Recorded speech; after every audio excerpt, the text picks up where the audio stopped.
और इससे पहले मैं खास मेहमान का रुख करूं। देखिए, एबीपी न्यूज से एक्सक्लूसिव बातचीत की है भारत में जो इजरायली दूतावास है उनके प्रवक्ता गाय नीर ने, जिसमें उन्होंने कहा है कि ईरान को हमले की भारी कीमत चुकानी पड़ेगी, इजरायल जवाबी हमला करेगा। इजरायल की तरफ से जो मंशा साफ की जा रही है दुनिया भर के सामने, वो क्या है, जरा ये सुनिए आप पहले। अब इजराइल किस तरह से जवाब देगा ईरान को, इसी मुद्दे पर बातचीत करने के लिए हमारे साथ जुड़ रहे हैं इजरायली दूतावास के प्रवक्ता गाय नीर, जो कि भारत में मौजूद हैं। Welcome to ABP news mister Guy Nir. My first question is, Iran has attacked Israel yesterday, over 200 missiles have been fired by Iran. So what will be the response from Israeli side as of now? Hi Vishal, thank you for having me. As you said yesterday, we saw an escalation in the fight from Iran. They have fired over 180 ballistic missiles towards Israeli territory, focusing on civilian infrastructure and homes. And firing at Israel will result in severe consequences to Iran. Israel has the right and the duty to protect itself and its citizens. Israel will use all capabilities to defend itself based on international law. तो ये खास बातचीत विशाल ने की। विशाल, Israel ने मंशा साफ कर दिया। माना देखिए, इजराइल की तरफ से यह बिल्कुल साफ कर दिया गया है कि वो सही समय पर इसका बदला जरूर लेगा, पलटवार करेगा। समय क्या होगा और तरीका क्या होगा, इजराइल अभी इसका खुलासा नहीं कर रहा है। कल से ही इजराइल इस पर लगातार अपनी रणनीति बना रहा है और ईरान के इन हमलों के बाद से इजराइल अमेरिका के साथ लगातार संपर्क बनाए हुआ है।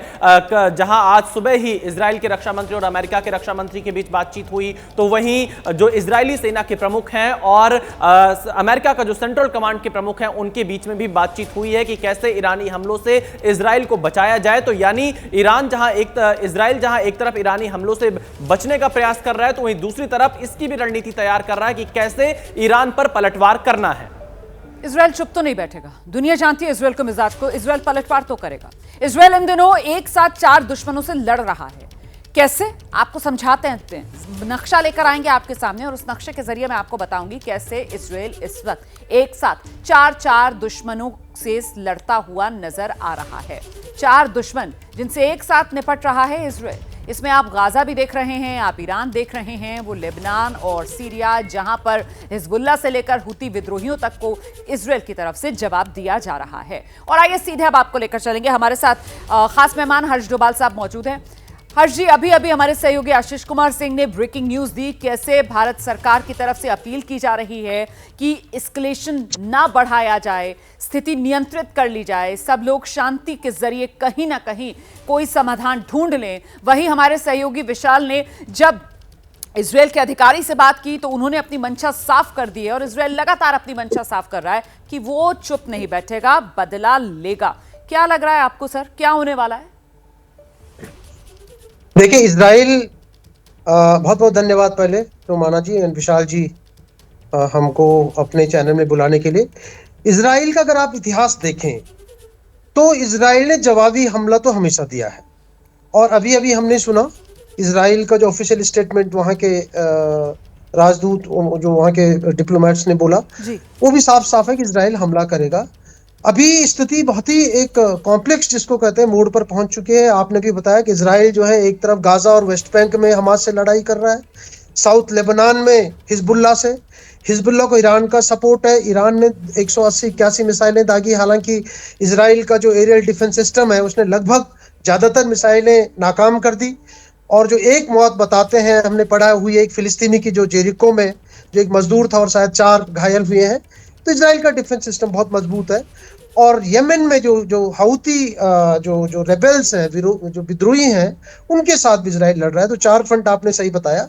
तो इजराइल एक साथ बहुत कॉम्प्लेक्स, मतलब गाजा एक तरफ, लेबनान एक तरफ, डेमस्कस में भी इजराइल ने कुछ दिन पहले अटैक किया था, सीरिया में जी, और इधर ईरान को धमकी दी जा चुकी है। तो और अगर अभी आपने इजरायली प्रधानमंत्री को सुना होगा, नेतन्याहू साहब को, उनको अभी उन्होंने एक बहुत शॉर्ट 2-2.5 मिनट का एक मैसेज ईरानी लोगों को दिया है, जिसमें कि उनका एक ओवरऑल एक विजन दिखता है रेजिम चेंज का।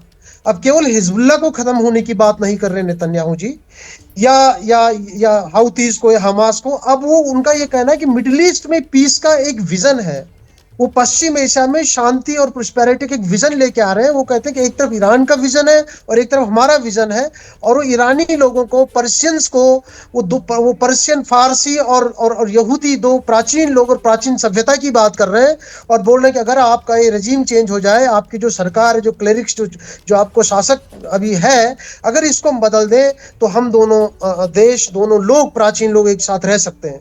तो अभी केवल इमीडिएट, एक तो होगा इमीडिएट रिस्पांस जो इजराइल करने वाला है, लेकिन नेतन्याहू का प्लान लगता है कि एक लंबा प्लान है। इससे पहले उन्होंने यूनाइटेड नेशंस में 2-3 दिन पहले बोला था, जी। उन्होंने एकदम वो जो एक रीजनल मॉडल की बात की। जी। तो ये बहुत कॉम्प्लेक्स हो गया मामला, समाधान राजनीतिक निकलेगा, कोई ठोस प्लान न तो नेतन्याहू के पास दिख रहा है। सही। ईरान भी शायद आत्मसमर्पण करने के मूड में नहीं है, क्योंकि ईरान में भी अपने मुझे लोगों लगता है का सर, हर्ष जी, दबाव मुझे है लगता है नसरुल्लाह कि के यहाँ मरने के बाद। से अब जो अमेरिका की भूमिका है वो क्या रहेगी, अमेरिका का रवैया क्या रहेगा, उस पर भी आगे बहुत कुछ निर्भर करेगा। सर फिलहाल समय इतना ही है, बहुत बहुत धन्यवाद आप सभी का हमारे साथ जुड़ने के लिए।